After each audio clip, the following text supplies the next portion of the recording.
ketua Gayo, perempuan Gayo.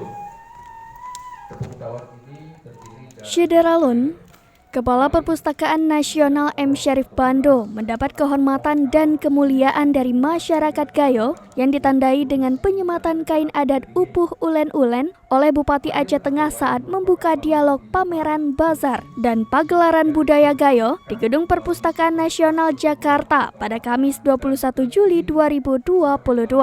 kebersihan dan kesucian dalam kehidupan menjalani. Bupati membawa khusus kain adat tersebut dari Gayo.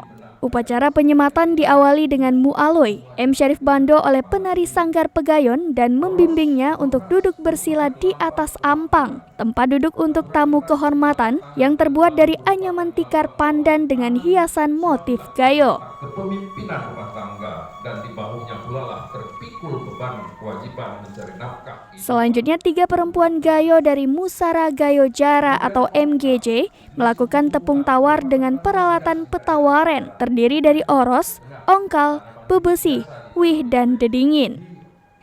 Bupati Aceh Tengah Sabela Abu Bakar saat menyematkan kain adat Upuh Ulen-Ulen menyatakan dengan begitu telah diterima sebagai warga Gayo dan ikut memiliki tanggung jawab memajukan Gayo.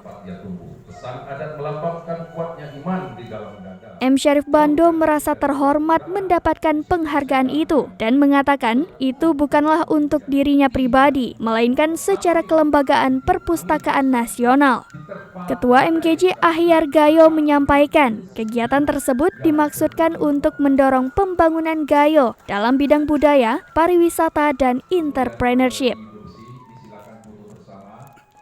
Dari Jakarta, Fikar Weeda, Serambi On TV.